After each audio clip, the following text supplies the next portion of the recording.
Hello and welcome. Before we start to unveil what we're going to show you today, I think it's important you know a little bit about us and myself. Around 24 years ago, there was a team from the University of Michigan that raced across the US and stood first on a solar car. They then raced across Australia, a distance of about 3,200 kilometers, purely running on sun energy. They came third in the world, right behind big makers like Honda. I was one of those fortunate people who were part of this team that actually changed the way I think of mobility.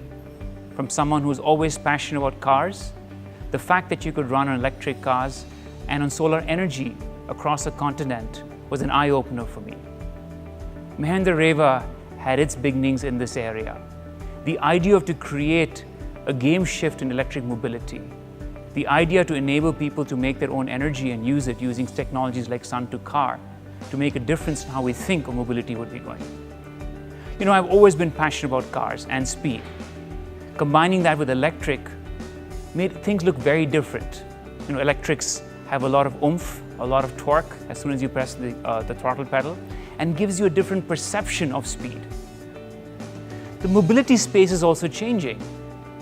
People who today are doing electric cars are coming from different spaces. The best electric cars and the fastest ones are coming from Silicon Valley. A lot of you guys know companies like Tesla. Mrvl that way is very different. For 15 years we've been doing electric cars.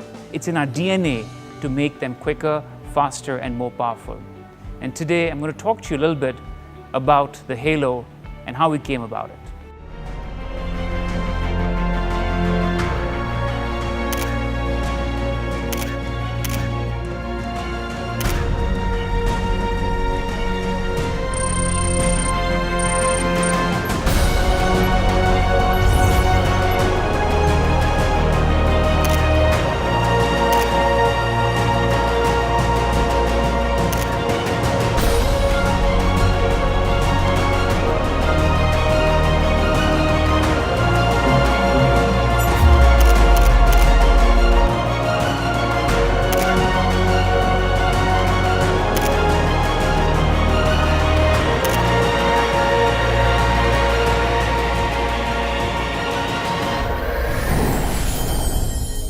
Driving's been always about fun.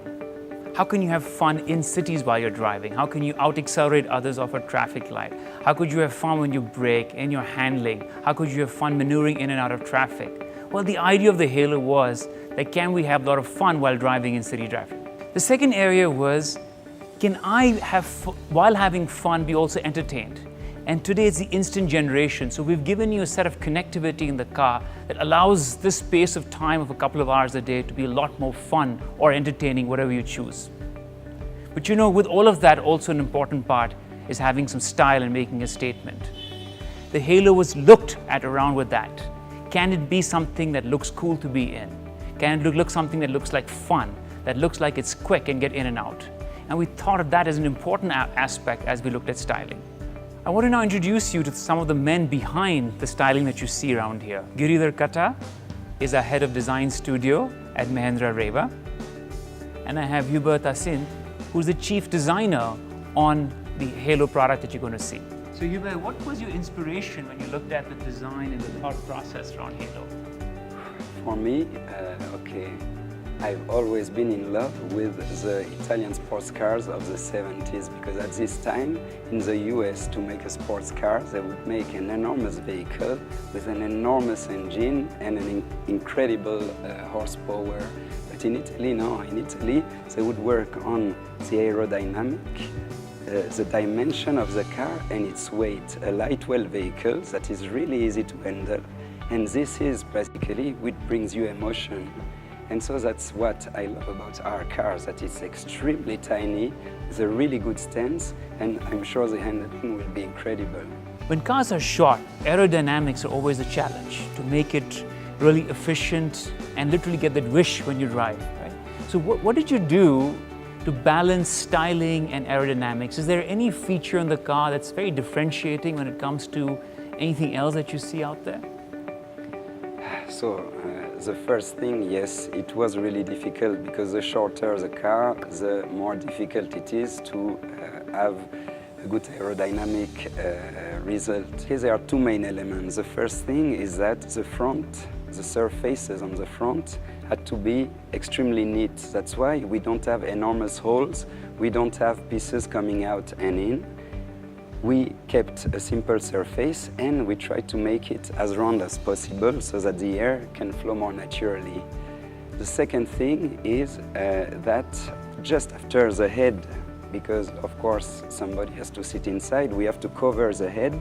We just digged down straight towards the rear so that again the air can escape as clean as possible, and that in 1 year, I think 11 different models that we sent to the aerodynamic testing, we did bring the CD down of 0.09, what is a really good start. Then I'm not giving up on making it even better, and when it will be finished, we'll tell you the numbers.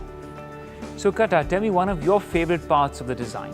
Chetan, one of the most favorite parts of design in this car is the interior.